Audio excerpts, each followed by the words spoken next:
ನಮಸ್ಕಾರ ವೀಕ್ಷಕರೇ. ಇದಕ್ಕೆ ಹಿಂದೆ ಒಂದು ಎಪಿಸೋಡಿನಲ್ಲಿ ನಾನು ಹೇಳಿದ ಹಾಗೆ ಜಿಲ್ಲಾ ಪಂಚಾಯಿತಿಯಲ್ಲಿ ಯಾರು ಕೆಲಸ ಮಾಡ್ತಾ ಇದ್ದಾರೆ ಅನ್ನೋದನ್ನು ತಮ್ಮ ಮುಂದೆ ನಾನು ಪ್ರಸ್ತಾಪ ಮಾಡ್ತೀನಿ ಕೂಡ ಅಂತ ನಾನು ಹೇಳಿದ್ದೆ. ಅದೇ ರೀತಿಯಾಗಿ ನಮ್ಮಲ್ಲಿ ಉಪ ಕಾರ್ಯದರ್ಶಿಗಳಾದಂಥ ಬಸವರಾಜ್ ಹೆಗ್ನಾಯಕ್ ಸರ್ ಒಂದು ಆಡಳಿತ ವೈಖರಿ ಯಾವ ರೀತಿ ಅನ್ನೋದನ್ನು ಸಂಕ್ಷಿಪ್ತವಾಗಿ ಅನ್ನೋದು ನೋಡ್ಕೊಂಡು ಬರೋಣ ಕಣ್ರಿ. ಅದರಲ್ಲಿ ಮುಖ್ಯವಾಗಿ SBMನಲ್ಲಿ ಇಷ್ಟು ಆಸಕ್ತಿ ಅವರಿಗೆ ಅಂದರೆ ಬಸವರಾಜ್ ಹೆಗ್ನಾಯಕ್ ಸರ್ ಅವರಿಗೆ SBM ಅಂದ್ರೆ ಅತಿ ಪಂಚಪ್ರಾಣ ಕಣ್ರಿ. ಎಲ್ಲಿ ಹೋದರೂ ಕೂಡ SBM ಶೌಚಾಲಯ. ಈ ಶೌಚಾಲಯ ಮಹತ್ವವನ್ನು ಅವ್ರು ಏನು ಮಾಡ್ಕೊಂಡ್ರೆ PD ಅವರಿಗೆ ಮತ್ತು ಜನಸಾಮಾನ್ಯರಿಗೆ ತಿಳಿಸ್ಕೊಟ್ಟಂಥ ವ್ಯಕ್ತಿನೂ ಕೂಡ ಹೌದ್ರಿ. ಅದರ ಜೊತೆಗೆ ಇನ್ನೂ ಕೂಡ ಬಹಳಷ್ಟು ಕೆಲಸ ಮಾಡಿದ್ದಾರೆ. ಏನಪ್ಪ ಅಂತಂದ್ರೆ ಇರ್ತಕ್ಕಂಥವ್ರು ಏನು ಅಂತಂದರೆ ಬಿಲ್ ಕಲೆಕ್ಟರ್ ಇದ್ದವ್ರನ್ನ ಪ್ರಮೋಷನ್ ಮಾಡಿಕೊಟ್ರು. ಅಂದರೆ ಬಿಲ್ ಕಲೆಕ್ಟರ್ ಇದ್ದಂಥ ವ್ಯಕ್ತಿಗಳಿಗೆ SD ಹುದ್ದೆ ಕೊಟ್ಟರು, ಕಾರ್ಯದರ್ಶಿಗಳು ಹುದ್ದೆ ಕೊಟ್ಟರು.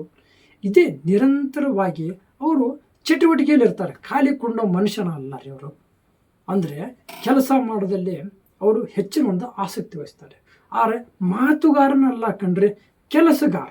ಈ ವ್ಯಕ್ತಿ ಒಂದು ಕಡೆ ನೋಡ್ಕೋತ ನೀವು ಬರ್ತಾ ಅಂತಂದರೆ ಸ್ಲೈಡ್ನಲ್ಲಿ ಫೋಟೋಗಳಿದಾವೆ ನೋಡಿ. ಅವರು SBM ಬೇರೆ ಬೇರೆ ಕೆಲಸದಲ್ಲಿ ಆಯ್ತು ಅತ್ಯುತ್ತಮವಾದ ಅಲ್ಲಿ ಆಡಳಿತವನ್ನು ಅಚ್ಚುಕಟ್ಟಾಗಿ ಮಾಡ್ಕೊಂಡು ಹೋಗ್ತಾರೆ.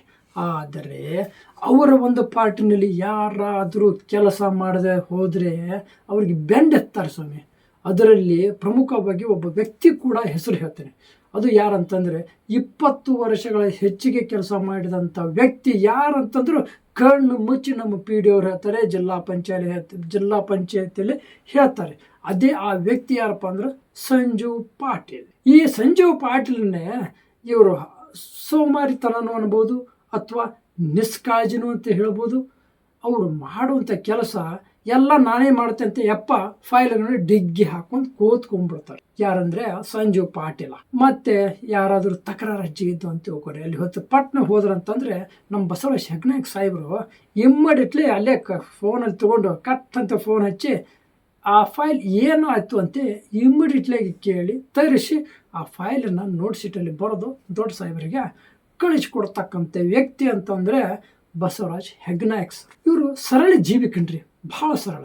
ಯಾವುದೇ ಕಾರಣಕ್ಕೂ ಹೆಚ್ಚಿಗೆ ಆಡಂಬರದ ಜೀವನ ಇಲ್ಲ, ಸಿಂಪಲ್ ಆಗಿರ್ತಾರೆ.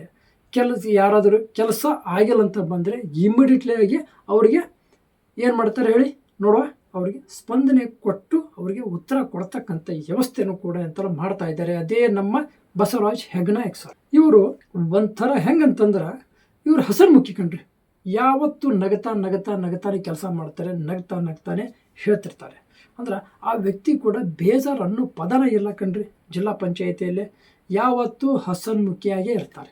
ಆದರೆ ನಾವು ನೋಡಿದಂಥ ವಿಚಾರಗಳು ಯಾವ್ಯಾವ ರೀತಿ ಬರ್ತಾವೆ ಅಂತಂದರೆ ಬಸವರಾಜ್ ಹೆಗ್ನಾಯಕ್ ಸರ್ ಒಬ್ಬ ಒಳ್ಳೆ ವ್ಯಕ್ತಿ ಅಂತೇಳಿ ನಾನು ಹೇಳಲಿಕ್ಕೆ ಬಹಳ ಸಂತೋಷ. ಯಾಕಂದ್ರೆ ಇಂಥ ವ್ಯಕ್ತಿಗಳು ಆ ಜಿಲ್ಲಾ ಪಂಚಾಯಿತಿ ಇರೋದರಿಂದ ನಮ್ಮಂಥ ತಕರಾರುಗಳಂತ ಕೊಟ್ಟಂತಹ ತನಿಖೆಗೆ ಇಮ್ಮಿಡಿಯೇಟ್ಲಿಯಾಗಿ ಆದೇಶ ಮಾಡ್ತಕ್ಕಂಥ ವ್ಯಕ್ತಿ ಅಂತಂದರೆ ಅದೇ ನೋಡಿ ನಮ್ಮ ಬಸವರಾಜ್ ಹೆಗ್ನಾಯಕ್ ಸರ್. ಪದೇ ಬಸವರಾಜ್ ಹೆಗ್ನಾಯಕ್ ಸರ್ ಯಾಕೆ ಇದನ್ನು ಪದೇ ಹೇಳ್ತಾ ಇದ್ದಂದರೆ ಅವರ ಒಂದು ಕೆಲಸ ಅವರು ಮಾಡ್ತಾ ಇರೋದನ್ನು ನಾವು ತಮ್ಮ ಮುಂದೆ ಹೇಳಲಿಕ್ಕೆ ನಾನು ಇಷ್ಟ. ಹೆಂಗಂದರೆ ಇನ್ನೊಬ್ಬ ವ್ಯಕ್ತಿನೂ ಕೂಡ ಅದಾರೆ, ಅದೇ ನಮ್ಮ ಯಶವಂತ್ ಕುಮಾರ್ ಸರ್. ಸೇಮ್ ಇವ್ರು ಹೆಂಗದ ಅಂತಂದ್ರೆ ಒಂದು ಮುಖದ ನಾಣ್ಯ ಇದ್ದಂಗೆ. ಎಲ್ಲದಕ್ಕೂ ಯಶವಂತ್ ಕುಮಾರ್ ಸರ್ ಯಾವ ರೀತಿ ಪದೇ ನಾನು ಇದನ್ನು ಹೇಳ್ತಾ ಇದ್ದೀನಿ ಅಂದರೆ ಮಾಡೋರಿಗೆ ನಾವು ಬೆನ್ನು ತಟ್ಟುವಂಥ ಕೆಲಸನೂ ಮಾಡ್ತೀವಿ, ಪ್ರೋತ್ಸಾಹ ಮಾಡತಕ್ಕಂಥ ವ್ಯವಸ್ಥೆನೂ ಕೊಡ್ತಾ ಮಾಡ್ತೀವಿ. ಅವ್ರು ಏನು ಕೆಲಸ ಮಾಡ್ತಾರಲ್ರಿ ಅದನ್ನು ನಾವು ಜನರ ಮುಂದೆ ಹೇಳುವಂಥ ಕೆಲಸ ನಮ್ಮದು ಈ ಪ್ರೀತಮ್ ನ್ಯೂಸ್ ಹಾಗೂ ನಮ್ಮ ಪ್ರೀತಮ್ ಅಂಕಲಿಗೆ ಪತ್ರಿಕೆಯದು ಕೂಡ. ಇನ್ನು ಮುಂದಿನ ತಿಂಗಳದಿಂದ ನಮ್ಮ ಪತ್ರಿಕೆಯಾದಂತಹ ಪ್ರೀತಮ್ ಅಂಕಲಿಗೆಯಲ್ಲಿ ಯಾರ್ಯಾರು ಏನೇನು ಕೆಲಸ ಮಾಡ್ತಾ ಇದ್ದಾರೆ, ಯಾರ್ಯಾರು ಏನೇನು ಗಣಂಧರಿ ಕೆಲಸಗಳನ್ನು ಮಾಡ್ತಾ ಇದ್ದಾರೆ ಆ ಒಂದು ಪತ್ರಿಕೆಯಲ್ಲಿ ಕೂಡ ಬರ್ತಾ ಇರುತ್ತೆ.